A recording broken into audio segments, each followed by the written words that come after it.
இந்த வீடியோ உங்களுடைய எஜுகேஷன் பர்பஸ்க்காக மட்டும்தான். இன்வெஸ்ட்மெண்ட் அட்வைஸ் ஆகவோ ரெக்கமெண்டேஷனாவோ எடுத்துக்க வேண்டாம். உங்களுடைய ஓன் ரிசர்ச் மூலமா மட்டுமே நீங்க என்ன பண்ணணும், உங்களுடைய இன்வெஸ்ட்மெண்ட் டெசிஷன்ஸை எடுக்கணும். சரிங்களா? மக்கள் அனைவருக்கும் வணக்கம். இன்னைக்கு நம்ம எப்பவுமே சண்டே ஆனால் என்ன பார்ப்போம்? Sunday special. Yes, consider 5. ஒரு 5 ஸ்டாக் வந்து உங்களுக்கு நான் இன்ட்ரடியூஸ் பண்ணுவேன். அந்த 5 ஸ்டாக்கை நீங்கள் கன்சிடர் பண்ணணும்னு அவசியமே இல்லை. இது ஜஸ்ட் நீங்கள் ஏற்கனவே வச்சுருந்தீங்கன்னா கவனிச்சுக்குங்க. இல்லை இதில் உங்களுக்கு உள்ள ஓகே இந்த மாதிரி ஒரு ஸ்டாக்கை நம்ம கன்சிடர் பண்ணலாம், இது 5ல் ஏதாவது 1 or 2 ஸ்டாக் பண்ணலாம்னு நினச்சிங்கன்னா ஒரு தடவை ப்ராப்பராக அனலைஸ் பண்ணிவிட்டு அதுக்கப்புறம் கன்சிடர் பண்ணுங்கள். புரியுதா? நான் சொல்கிறேங்கிறதுக்காக எப்போவுமே கன்சிடர் பண்ணக்கூடாது. எனிவே, ஃபஸ்ட்டு நம்ம என்ன பார்க்க போகிறோம்னா ஜைடஸ் லைஃப் சயின்ஸ். எஸ், இந்த கம்பெனி பற்றின ஃபுல் டீட்டெயில்ஸ் எல்லாம் நம்ம பார்க்க போகிறதில்ல, பேசிக்ஸ் மட்டும் தான் பார்க்க போகிறோம். லாஸ்ட்டு 3 இயர்ஸ்க்கான சார்ட்டும் வைக்கிறேன். கிட்டத்தட்ட பார்த்தீங்கன்னா 80% க்ரோத் தெரியும். அதே மாதிரி 5 இயர்ஸ் வச்சோம்னா கொஞ்சம் கம்மியாக தெரிகிற மாதிரி இருக்கும், ஏன்னா கீழே விழுந்து திருப்பி எந்திரிச்சிருக்குது அப்படிங்கிறனால. ஸோ எனிவே, இந்த கம்பெனிலாம் வந்து நீங்கள் வெளிநாட்டில் டாலரில் வந்து ப்ரிசர்வ் பண்ணணும் உங்களோட வேல்யூ அப்படின்னா இந்த மாதிரியான ஸ்டாக்ஸ்லாம் கன்சிடர் பண்ணலாம்னு உங்களுக்கு தெரியும். இந்த கம்பெனியோட நெட் ப்ராஃபிட் கவனிச்சிங்கன்னா 2600 கோடியிலேருந்து 4600 கோடியாக லாஸ்ட் 4 to 5 இயர்ஸில் க்ரோ ஆகிருக்குதுன்னு பார்க்க முடியுது. இந்த மீன் டைம் உங்களோட ஏர்னிங் பர் ஷேரும் டெவலப் ஆயிருக்கு இல்லையா?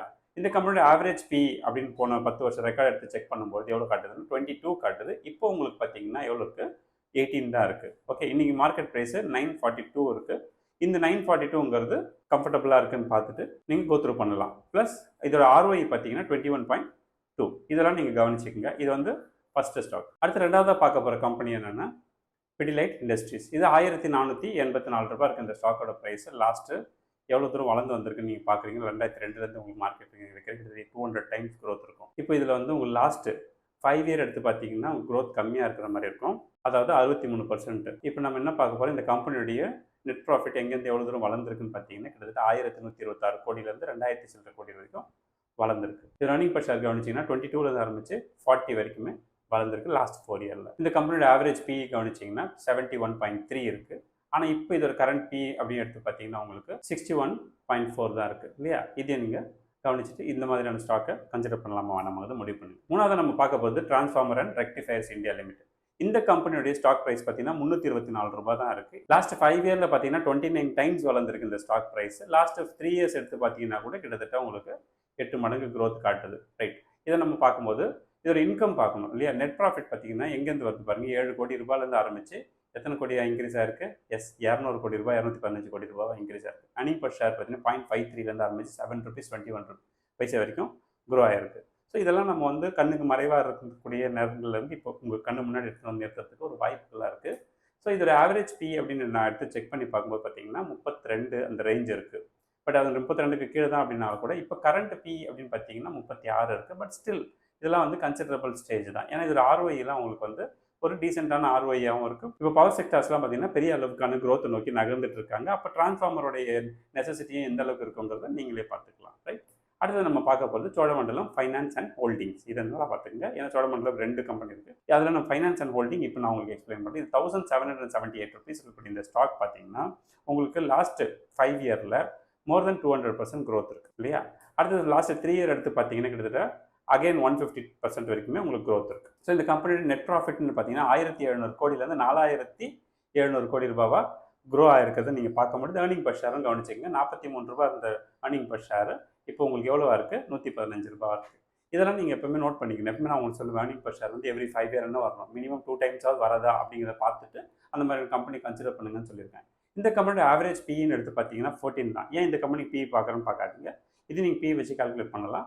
இது நீங்கள் பார்க்கும்பொழுது 14 இருக்குது ஆவரேஜ் பி. பட் இப்போ மார்க்கெட்லேயும் அதே 14.2 தான் இருக்குது. ஸோ கன்சிடரபிள் ஸ்டேஜாக, ஏன்னா ஆல்ரெடி வளர்ந்துருச்சு, இனிமேல் அதை வாங்கலாமா வேண்டாமான்ற அந்த கன்ஃபியூஷன் ஸ்டேட்டுக்கு நீங்கள் போக தேவையில்லை. ஏன்னா அவங்க ஏர்னிங் பர் ஷேரோட கம்பேர் பண்ணும்போது இட்ஸ் ரைட் டைம் டு இது. புக் வேல்யூ பார்த்தீங்கன்னா 728 இருக்கிறதுனால ஸ்டாக் ப்ரைஸ் 1700 ரூபாய் இருக்குது. It's not a big deal இல்லையா? இதெல்லாம் நீங்கள் கன்சிடர் பண்ணக்கூடிய ஸ்டேஜில் இருக்குது. அடுத்தது கோத்ரேஜ் ப்ராப்பர்ட்டிஸ். கோத்ரேஜ் ப்ராப்பர்ட்டிஸ் பார்த்தீங்கன்னா ஓவரால் நல்லா வளர்ந்துருக்கு அப்படின்னாலும் கூட லாஸ்ட் 5 இயர் பார்த்தீங்கன்னா உங்களுக்கு கொஞ்சம் ஸ்லோவாக தான் வளர்ந்த மாதிரி தெரியும். எதிர்பார்த்ததை விட அதிகமாக வளர்ந்துருச்சு. இப்போ ரீகரெக்ஷன் ஆகிட்டு இருக்கு, கரெக்ஷன் நடந்துட்டு இருக்கு இல்லையா? லாஸ்ட் 3 இயரும் பாருங்கள் உங்களுக்கு 42% தான் க்ரோத்துங்கிற மாதிரி காட்டும். பட் ஸ்டில் க்ரோத்தை காட்டுதில்லை, அதுவே சந்தோஷப்பட்டுக்குங்க. இப்போ நம்ம இந்த கம்பெனியுடைய நெட் ப்ராஃபிட் கவனிச்சிங்கன்னா உங்களுக்கு மைனஸ்லேருந்து ஆரம்பித்து இப்போ கரெக்டாக 1300 கோடி ரூபாய் வரைக்கும் பாசிட்டிவாக மூவ் ஆயிருக்காங்க. இது ஒரு ப்ளஸ் சைன். அதுக்கப்புறம் ஏர்னிங் பர் ஷேரும் பார்த்தீங்கன்னா -7 rupeesலேருந்து இன்றைக்கி 40 rupeesக்கு மேலே வந்திருக்கு. இந்த company debt last 10 year average P பார்த்தீங்கன்னா கிட்டத்தட்ட 75 இருக்கு. பட் 75ல இருந்து அது டவுன் கிரேட் ஆயிடுச்சு. டவுன் கிரேட் ஆனதுனால நம்ம என்ன பண்ண முடியாதுன்னா, அது பழைய ரெக்கார்ட் எல்லாம் கன்சிடர் பண்ணாம லேட்டஸ்ட்டாக 1 இயர்ல இருக்கக்கூடிய பி மட்டும் எடுத்து பார்த்தீங்கன்னா கிட்டத்தட்ட எவ்வளோ வருதுன்னா 40 வருது. அப்போ இன்னுமே டவுன் ட்ரெண்டில் தான் இருக்குது. அப்படின்னா இப்போ எவ்வளோ இருக்குன்னு நினைக்கிறீங்க? எஸ், இப்போ கிட்டத்தட்ட பார்த்தீங்கன்னா 30 தான் இருக்குது. ஸோ கோத்ரேஜ் ப்ராப்பர்ட்டிஸுங்கிற கம்பெனி ஒரு பெட்டரான பியில் இன்றைக்கி உங்களுக்கு கிடைக்கிறதுனால இந்த 1887 ரூபாங்கிற ப்ரைஸ் வந்து சரியாக தவறாங்கிறத நீங்கள் முடிவு பண்ணிக்கங்க. சரிங்களா? இன்னைக்கு சண்டே நான் உங்களுக்கு என்ன பண்ணியிருக்கேன்னா, ஒரு 5 கம்பெனி இன்ட்ரடியூஸ் பண்ணியிருக்கேன் கன்சிடர் 5ல. நீங்களும் ஒரு தடவை கோத்ரூ பண்ணிவிட்டு இதில் ஏதாவது ஒரு கம்பெனியோ அல்லது 2 கம்பெனி உங்களுக்கு ரொம்ப கம்ஃபர்டபுளாக இருக்குது, இன்னொரு 10 வருஷத்துக்கு இந்த ஸ்டாக் ப்ரைஸ் எல்லாம் மினிமம் 4 to 5 டைம்ஸ் போகுன்ற கான்ஃபிடன்ஸ் இருந்தால் மட்டும் ஸ்டாக்கை கன்சிடர் பண்ணுங்கள், இல்லைனா விட்டுடுங்க. ஓகே, எனிவே கம்யூனிட்டியில் நிறைய பேர் ஜாயின் பண்ணியிருக்கீங்க. ஜாயின் பண்ண அத்தனை பேருக்கும் போன வெள்ளிக்கிழமை இண்டக்ஷன் முடிஞ்சிருக்கு. இந்த மீன் டைம் ஃபர்தராக ஜாயின் பண்ண விரும்புகிறவங்க டிஸ்கிரிப்ஷன் லிங்க் தரேன். அந்த லிங்க்கில் ஒரு வீடியோ இருக்கும். அந்த ஃபார்மை ஃபில் பண்ணது ஒரு வீடியோ வரும். அந்த வீடியோ பாருங்கள். பிடிச்சிருந்தா ஃபர்தராக நீங்கள் ஜாயின் பண்ணுங்கள். உங்களுக்கு ஏதாவது சந்தேகம் இருந்தால் கூட வாட்ஸ்அப் நம்பரில் கூப்பிடுங்க, பேசுவோம் கண்டிப்பாக. இப்போ நான் எப்பவுமே சொல்கிறது தான், ஃப்ரெண்ட்ஸ் அண்ட் ஃபேமிலிக்கு காசு பணம் கொடுத்து உதவி செய்கிறத விட இந்த மாதிரி நல்ல இன்வெஸ்ட்மெண்ட்ஸ் ஐடியாஸ் கொடுக்கலாம், அவங்க லைஃப்பில் சூப்பராக வருவாங்கன்னுட்டு. எனிவே அடுத்த ஒரு இன்ட்ரெஸ்டிங்கான வீடியோவில் சந்திப்போம். நன்றி, வணக்கம்.